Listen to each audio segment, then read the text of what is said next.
going on, folks? I'm Trayvon Miles. And I'm Haley Milon. And I'm Jeff Harris. And this, of course, is the Delmarva Sports Insider. Coming up in just a bit on tonight's episode, Kent Island boys lacrosse had a 2-hour trip to Berlin to take on Stephen Decatur. Let's just say, guys, distance did not matter in this one. Offense traveled well for the Bucks in this game. Yeah, it did. They packed it up. And we're taking things to SU. The Gulls doing work in their conference tournament. Yeah, that's plural. There you go. And we have some very special guests live in studio with us tonight. Find out who coming up in just a bit. That is exactly right, Jeff. Welcome to the show you know and love, Delmarva Sports Insider. We've got a packed show as usual, right? Yeah. Got a lot of baseball to talk about here. And we got some collegiate action at Salisbury University, the Harvard of the Mid-Atlantic, as I was referring to it. All right, we'll get to that in a moment. Harvard is the SU of the New England area. But we'll start in Princess Anne. We'll get to the champions in a second. The Washington Jaguars had a baseball game, looking to steal one at home, hosting Bennett on Tuesday. And this would not help out. Washington having a little trouble with the accuracy early on, and the Clippers capitalizing on it. Cade Hurley and Matt Crisosome back-to-back in innings, and they score off of pass balls in back-to-back inning. Tough they need for a the backstop. pitcher and the catcher. Yeah, they need something going on back there. Bennett kept the pressure up. They scored 4 more unanswered runs in this one. Grayson Winterbaum, check him out. He's going to beat out the throw to first, and then another run would score. The Clippers had a big game in this one offensively. They go on to take this game 12-7, and this was less about the highlights and more importantly about what Bennett is doing right now. This is a team that I really like in the Bayside South. Of course, they can't beat Parkside for some reason, but I really like what the Clippers are, and they obviously have an experienced team and a very experienced coach. Coach Jay, I know you're watching right now. What's up?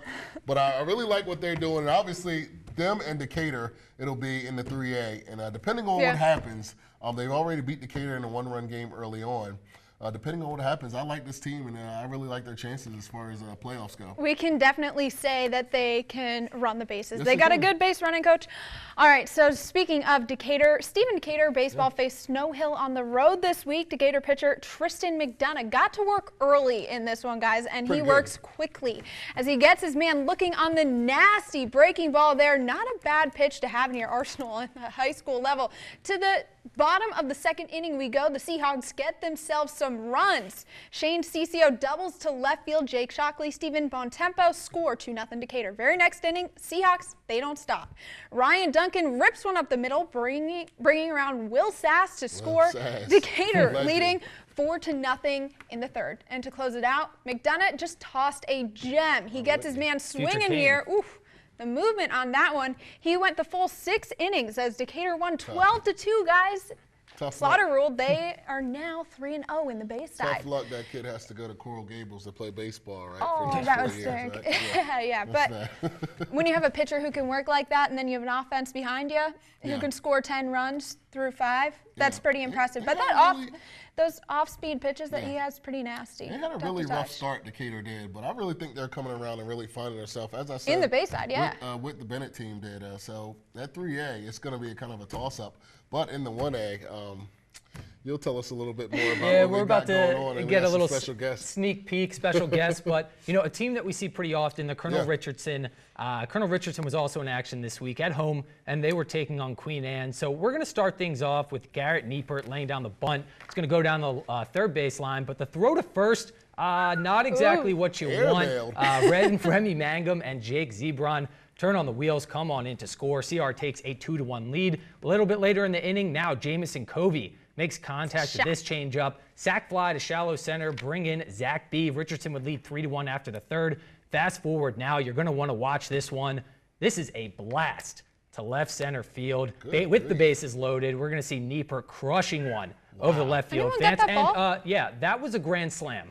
And we're going to see now Zebron coming on in to close this one out for the CR boys. This one only went 5 innings as the Colonels take it 11-1. They're now 13-1 rather on the season. And guys, Trey, Haley, we've seen CR a few times. You're up there, man, and why wouldn't you be? One of the best teams in the state, I think, and you know, why wouldn't you go up there and watch them? And both on the offensive and defensive sides of the ball, I mean, only giving up 1 run, probably usually under 4 runs per game. Generally, they're pretty dominant on both sides of the ball. They rake. The boys in Federalsburg rake. Noted. All right, and Haley knows about that. All right, on Thursday we had a little north-south tilt. Chris Field travels to North Dorchester. This one turned out to be a thriller. to say the least. Not the best years for North Dorchester or Chrisfield, but Simon Evans lining one sharply up the middle for the Crabbers. That brings in Stephen Evans and Ben Dadom to score. Good base running. Check it out by Andrew Jackson here a little bit later on. He's going to get a good lead right there on third. He's headed home, pitcher. Watch out. And before they even got the ball in, he was into home. And then Adam Freeman and Tyler Windsor both score for the Eagles. And we are tied up. The Crabbers would look to pull away in this one. Jordan Mallard is going to ground one to short here on this next play. And the fielder bobbles this one. And Derek Dees is going to come home, and he's going to tie this game up for North Dorchester. But check this out. Or he's going to tie it up for Chrisfield, rather. But check this out. Top of the 8th, Zach Revel drives in Emmanuel Garcia for the game-winning run. North Dorchester, how about it? They connect and go, and they win this game by a count of 5-4. All right, Trey, got the tissues out. Why traveled to Pocomoke on Wednesday, looking for the first win on the season. Matt Lowe scores there on the RBI single to get the lead for the Indians. Looking good. The Warriors, though, not going to give up easily. The base knock here drives in Sean Taylor and Braden Hurley. And, folks, we got a ball game in Pocomoke. Then check out Y-High's catcher, Quentin Workman. Couple innings later with the absolute cannon to get Malik Miles at second. He just hoses his man. Luke Edson seals the victory then with the strikeout, gets his man swinging. Yeah, why not getting that first win on the season? Whew, that was a close one. Stop doubting them 6-5, first win of the year. How does that taste, Trey? Feels good, baby. Yeah. Oh, yeah. Colonel Richardson also faced Snow Hill in softball this week, and the Eagles have been quite dominant this season. Carried an 11-2 record and an 8-game win streak into this one. We're going to see Gabby Galante going in for ripping actually a single down the first baseline. A little bit fast forward now to the all the way to the third. Right fielder can't make the play. Next batter, pass ball, allows Galante to come home to make it 3-0 Colonel. But Eagles not really used to this. Colonel's Brittany Newdeck going to ground out here, but Ann Harris heads home as Colonel takes it 4-0, ending the Eagles' 8-game win streak. How about we'll it? talk about that one one big later. lax game to show you, as I promised. Kent Island took on Decatur. Kent Island got off the bus scoring, man. Brendan Smith goes low for the goal right there. And offense usually travels, and so does the fast break. Great ball movement there by some future goals, I hope. Jackson Cradaville gets credit for the setup. And check this out. Teammate Brandon Galloway says, hey, you got 2 goals, Smith. I'm going to get 2 goals as well. He's going to rip one past the keeper right there, going past his defender. And then one more time, Galloway sidestepping. And then this was the show right here. Joe Coppage with the long pole is going to hit one from the beach, it looked like, man. He was in Ocean City when he shot that. Statement win for Kent Island. They, once again, are for real. They win 15-1 in this one. A lot of people thought that Kent Island would have a down year because they lost so many kids.